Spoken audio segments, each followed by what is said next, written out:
Hello friends, I'm Renata Bowers, author of the Free to Be series of picture books, and I'm excited, along with Paula LaJoy, my business partner, and our families, to invite you to this week's final Autumn Afternoons events. So we are excited to have you here. If you've been here before, you kind of know what to expect, but hang in there because we're going to show you what you can be making this week. And for those of you who are new, I just want to give you a quick idea of what you can expect when you arrive. You'll pull up to the property and park and then head right to the barn where you will check in, and upon check-in you will receive a basket full of the supplies that will help you and your child to create the various things we have lined up to explore this week. So a couple of things to note. You've got also, in addition to things you can create, you've got things with which you can simply just purely explore. And we find that children really love these too. So one is the spray bottle, another is the magnifying glass, and then the bubbles. So those are all just fun items that you can use just for running around and exploring. Oh, and the chalk. So who doesn't love coloring on a tree, spraying it with water, looking at it with a microscope and blowing some bubbles? All of that is harmless outdoor fun, so good times. Also to note, you will be receiving, your child will be receiving his or her Autumn Afternoons book, in which he or she can be doodling, drawing pictures, doing leaf rubbings, writing about their experience, but that's to take home. The rest all stays in the basket and is returned to us at the completion of your stay. Another quick thing to note is you will be given a dedicated space on the property. If there's inclement weather, we will be able to give you some shelter that will allow you to still be able to come and participate and create without worrying about rain. And don't forget masks, please. Everyone needs to bring a mask to the property. When you're in your dedicated space, you don't need to worry about it, but when you're out roaming around, we're going to ask that you do all wear a mask. Okay?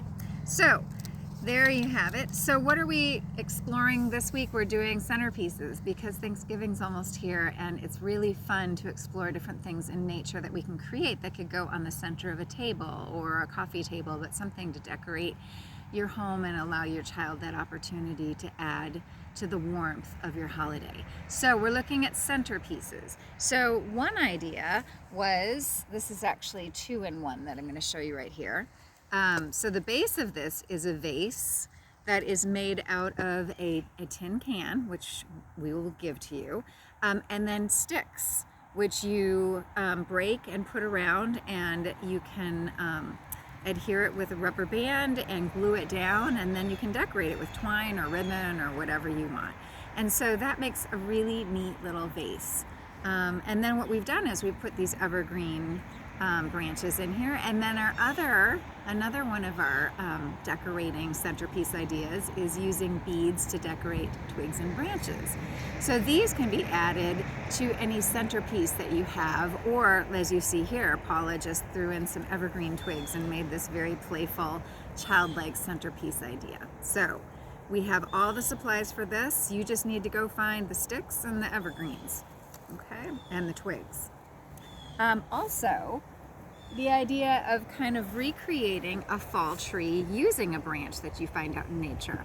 So with this, you'll go out and look for any size branch you want. The larger is obviously the more aggressive, but then you just take simple pieces of tissue paper and glue and create your own little tree.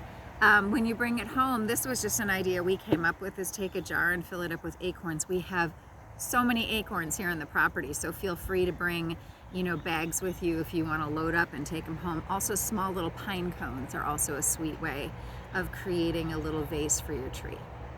Okay? And last but not least, the idea of bringing your own basket or a bowl or any kind of a gathering, piece, and then filling it with things that you find at the barn. So here we have a bowl.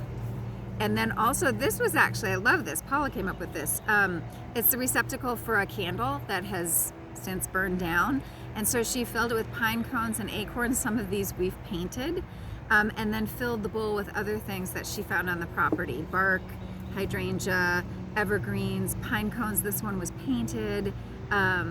So just to create leaves, this beautiful warm centerpiece. So it really gives your child a lot of freedom, even at a really young age, to put something together and feel successful at having created something to add to the warmth of your home for the holidays. So those are the items you get to explore this week. I think that just about covers it. Anything else will be in the email that we sent to you. We look forward to welcoming you here this week, and we'll see you then.